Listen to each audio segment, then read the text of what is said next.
Morning students. आज हम लोग क्लास 12 की फिजिक्स में चैप्टर 1 के न्यूमेरिकल करेंगे और हम लोग जो है ये सीरीज चलाएंगे जिसमें एकदम स्टार्टिंग से न्यूमेरिकल करेंगे और चैप्टर में सीबीएसई बोर्ड के हिसाब से जितने इम्पोर्टेंट टाइप के न्यूमेरिकल हैं वो सभी न्यूमेरिकल हम लोग करेंगे। तो इसमें आपके सामने दो न्यूमेरिकल हैं। पहला न्यूमेरिकल है the sum of 2 point charge is 7 microcoulomb they repel each other with the force of 1 newton. ये बेटा कितना लिखा है 1 newton. When keep 30 centimetre apart in free space calculate the value of each charge. तो ये बहुत ही simple numerical है। क्या कह रहा है आपके पास कि दो पॉइंट चार्ज है जिनका सम 7 माइक्रोकूलम है और एक दूसरे को रिपेल करते हैं। तो इसका मतलब दो चार्ज हैं जिनका नेचर जो है एक जैसा है, या तो दोनों पॉजिटिव है या दोनों नेगेटिव है। तो हमने क्या किया, let us consider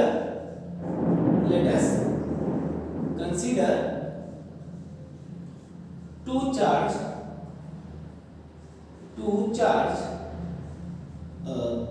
Q1 and Q2। दो चार्ज ले लिए, एक Q1 है दूसरा Q2 है। तो क्या कह रहा है Q1 plus Q2 is equal to 7 microcoulomb. बेटा माइक्रो 10 की power -6, 7 into 10 to the power -6 coulomb. तो क्या लिखेंगे Q1 प्लस Q2 बराबर 7 into 10 to the power -6 coulomb.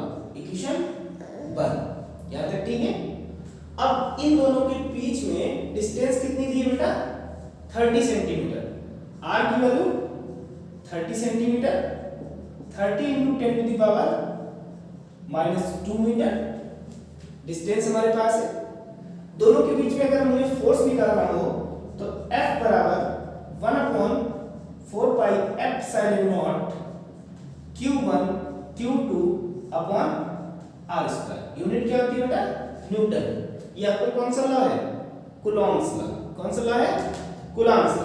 तो F की वैल्यू कितनी है बेटा 1 न्यूटन, तो 1 लिख देंगे और इधर 1/4 पाई एप्सिलॉन नॉट की value 9 into 10 to the power 9। Q1 Q2 हमें पता नहीं तो मैं ऐसे ही लिख दूंगा Q1 Q2। R की वैल्यू बेटा कितनी है 30 इंटू 10 टू द पावर -2। तो क्या लिखेंगे 30 इंटू 10 टू द पावर -2 का होल स्क्वायर। यहाँ तक ठीक है। तो ये जो है 1 is equal to 9 into 10 to the power 9 Q1 Q2 upon में कितना 30 का स्क्वायर 900 और 10 की पावर 2 है तो 10 की पावर -4 कितना 4। अब 9 से 9 कट कर दीजिए, ये 100 हो गया। तो ये 10 की पावर -2 बचेगा क्योंकि ये 100 है, 10 की पावर +2 और ये -4। तो कितना आएगा बेटा यहाँ पे लिख लेते हैं 1 बराबर कितना 10 की पावर 9 Q1 Q2 अपॉन 10 की पावर -2। ये ऊपर जाएगा तो 1 इज इक्वल टू कितना आएगा 10 की पावर 9 इंटू 10 की पावर 2 Q1 Q2।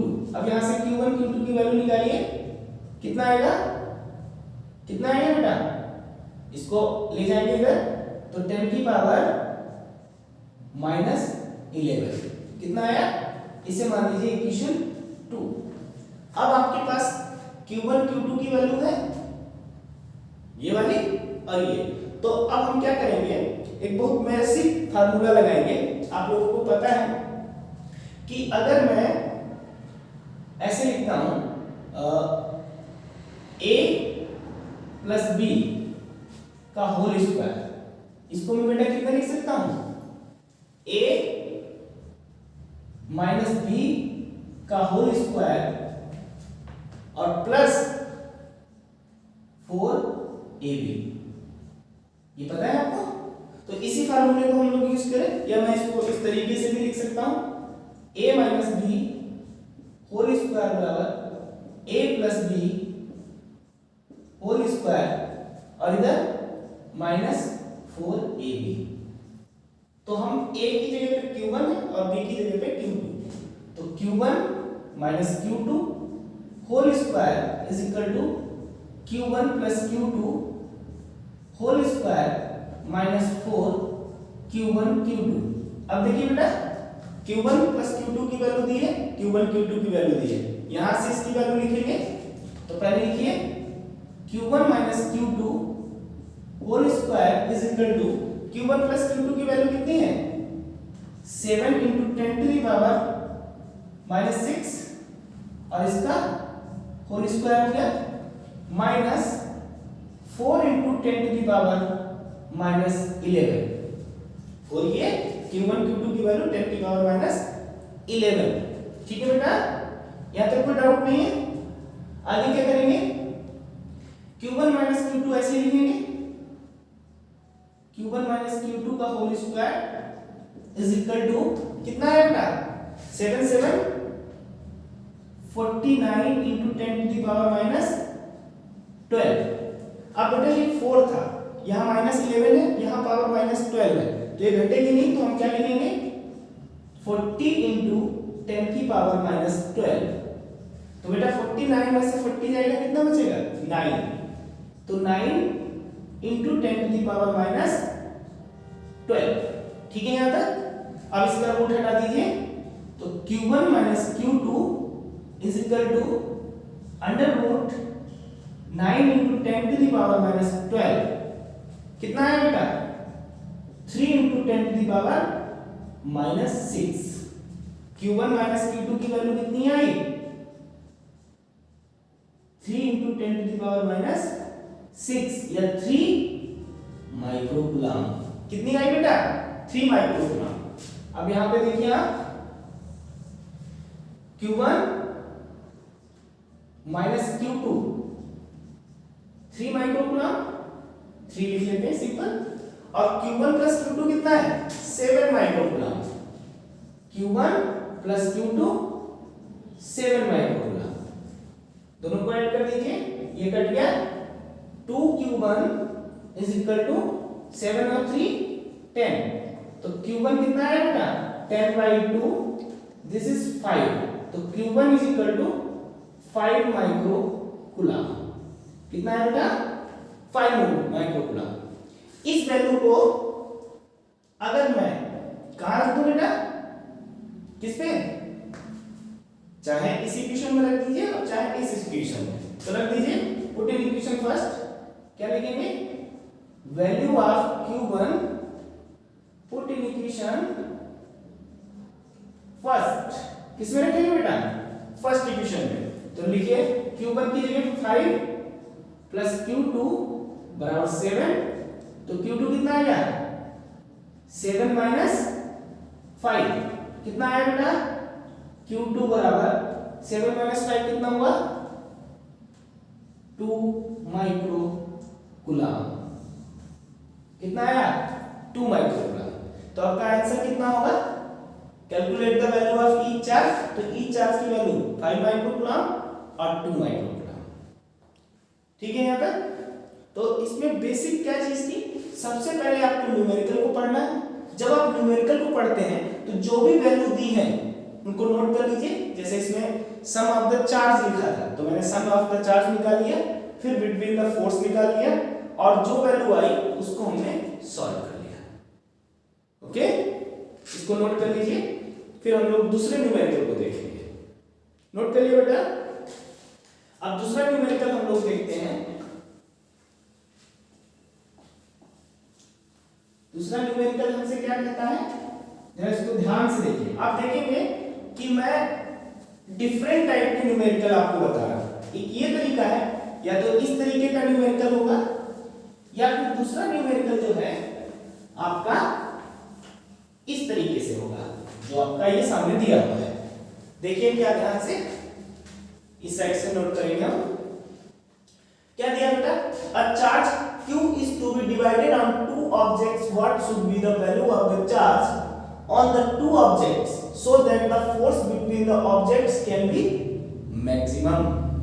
ये कह रहा है कि आपके पास Q चार्ज है, इसको दो हिस्सों में डिवाइड कर लिया।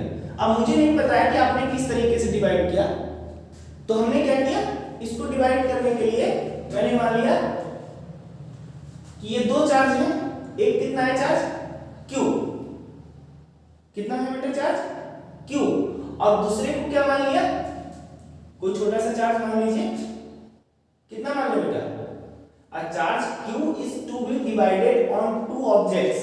What should be value of the charge on the two objects so that the force between the objects can be maximum?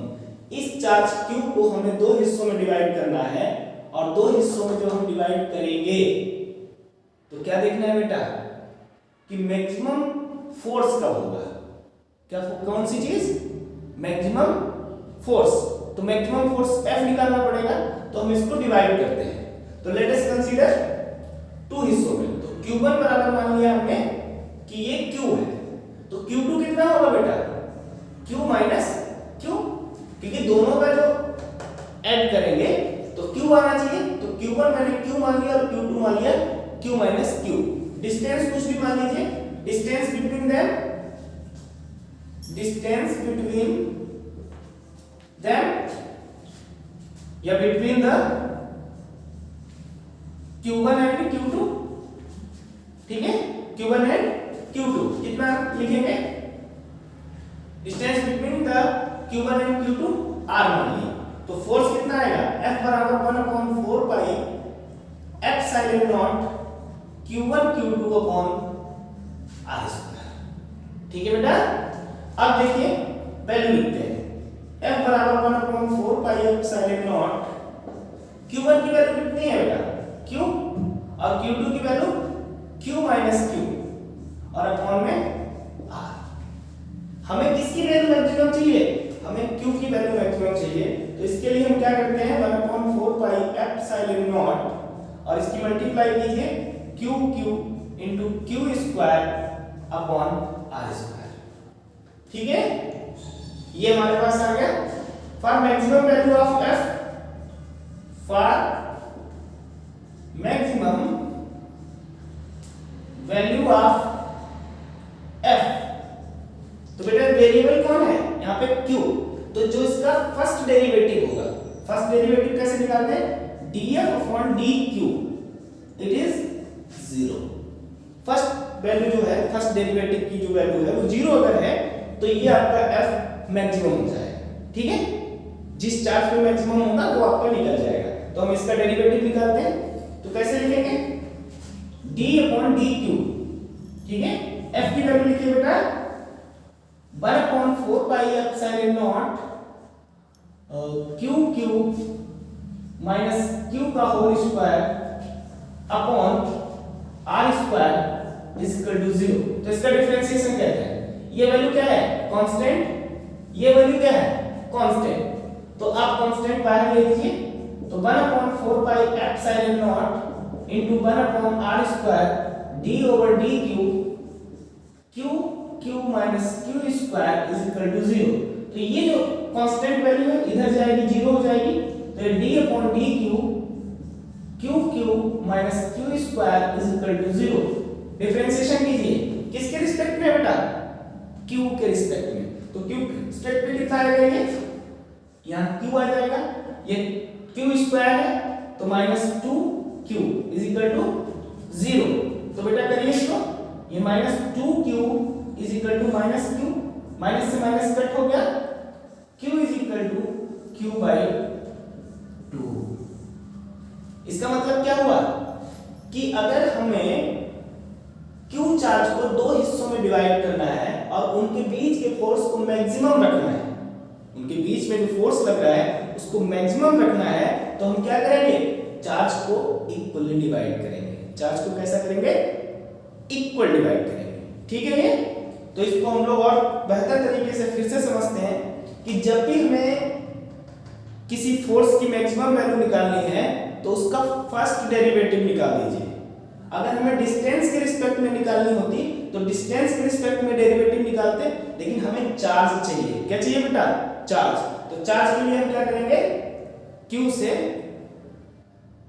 Derivative निकालेंगे, तो वो डेरिवेटिव जो भी आएगा उसको 0 करेंगे और ये वैल्यू आ जाएगी। तो आप लोगों ने ये न्यूमेरिकल देख लिया। ये न्यूमेरिकल जो है मैं नीचे डिस्क्रिप्शन में भी दूंगा, आप वहां से नोट कर सकते हैं। अगर आप लोगों को वीडियो अच्छा लगा है तो कमेंट कीजिए, जिससे कि मैं और ज़्यादा आपके लिए वीडियो बना के ला सकूं और आप लोगों की हेल्प कर सकूं। Thank you.